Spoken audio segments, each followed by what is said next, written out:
Described as a coming-of-age drama that evolves into a crime thriller, Mean Dreams follows a local farm boy named Jonas, who spends his days working on his father's cattle ranch in the Great Lakes region of North America, which for me is basically the middle of nowhere, and the new neighbors next door, Casey, who is the daughter of a local police sergeant, Wayne. As love blossoms between the two teenagers, Jonas discovers that Casey's abusive home life has reached a new level of danger, and the couple, along with the girl's dog, will eventually attempt to flee after stealing a bag full of drug money from Casey's corrupt father, which will obviously put them under relentless pursuit by the bastard. The way this movie starts out is actually quite impressive, at least it was for someone like me who hasn't seen any of the trailers, because the first 20 minutes of the film actually subtly tried to trick you into thinking that everything is basically going to be alright, by most standards, and it's just going to be some simple love story. I mean, yeah, sure, Jonas's mother seems to be suffering from some sort of chronic depression, and his dad is giving him a hard time about his tasks, and Wayne and Casey don't seem too happy about having to move out here in the middle of nowhere, but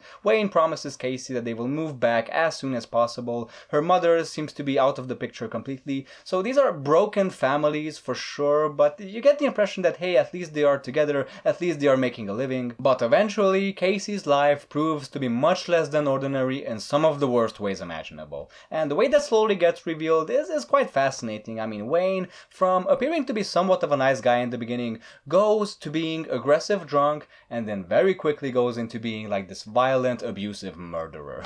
And the main plot with them eventually escaping only starts like halfway through the film. Now, while I was watching the film, I thought the editing was tight and effective enough, but after having seen it, I think I actually have to say that ultimately I think this film does suffer from a couple of pacing issues. It shouldn't ultimately take half the film until we can get to the main story, and it's even strange because the beginning of the second half of the film, immediately after they escape, instead of picking up pace, actually slows down. Now, I guess I can understand why. This is basically the part of the film where our characters realize that the hardest part of their journey has basically just begun. They realize that they made a life-altering decision and there is no turning back, and they are becoming aware of the consequences, they are becoming aware of the desperation and the harsh reality of being on the run. More backstory is revealed, some sacrifices are made. Wayne and another corrupt cop buddy of his are hot on their trail, of course. Sometimes they get closer, there are some close calls, and eventually, of course, at the end there is a showdown, which unfortunately doesn't have as much weight as I think it should have had, but whatever.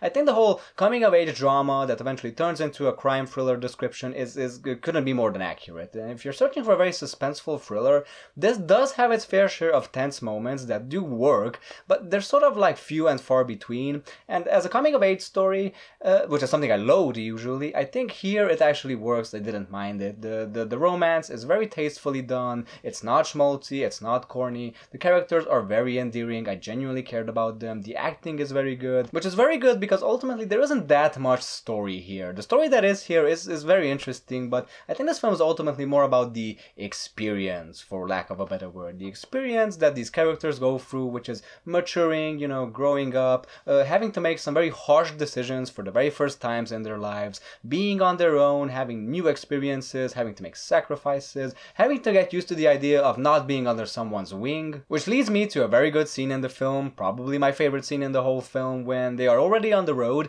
and Jonas calls his father, and his father on the phone is like, son, whatever it is that we did that to make you abandon us, I'm sorry. And Jonas is like, no, it's not something you did, I just need to take care of this myself. And that's the whole movie right there. That's what it's about. It's about becoming your own man. It's about taking responsibility, taking matters into your own hands, and standing up for what you think is right and trying to do the right thing. And I really have to applaud the film for everything that happens in the film and the way it happens. I think it's precisely the way it would happen in real life too, because nobody is an action hero in this film. These characters, they don't have any grand master plan of how to stay one step ahead of everyone else all the time. Quite the contrary, they're very much human beings with human flaws, but with a strong determination to do what's right, even though they're not exactly sure of how to achieve it. Now, even though this film is not bad by any stretch of the imagination, I probably wouldn't have enjoyed it as much as I did, or wouldn't even have reviewed it if it didn't have Bill Paxton in it. But Bill Paxton was an actor I am a fan of. He died in February of this year, and I just want to say that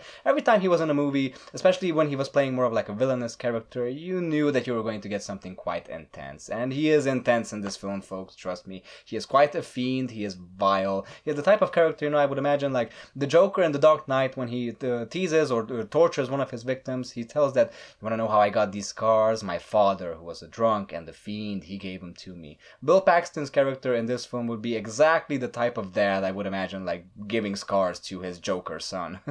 And yeah, you know, he went from being in a monster movie to being a monster in a movie. And if I was in his place, you know, this allegedly is his last major role. It was the last film he ever completely finished. If I was in his place and this was my last role, you know, I would be pretty proud. I would say, like, hey, I did okay for my last movie. So rest in peace, Bill Paxton. Thanks for all the great performances. Thank you guys for watching my review. I want to ask you guys, what are some of your favorite coming-of-age movies? What are some of your favorite road movies? What are some of your favorite coming-of-age road movies? One of mine is definitely Cop Car. It's a movie I have mentioned on my channel. It's actually very similar to Mean Dreams. I wouldn't completely agree with the IMDb trivia that Mean Dreams stole the idea from Cop Car. I mean, yeah, the films are similar, but come on, it's not a complete ripoff. Get real. Both are good movies. If you know any similar ones, don't forget to leave them down in the comment section below. If you enjoyed this review, don't forget to like, comment, and subscribe so I can see you later with other reviews. Thanks for watching again, folks, and until I'll see you later, don't forget to stay cool, stay awesome. Goodbye.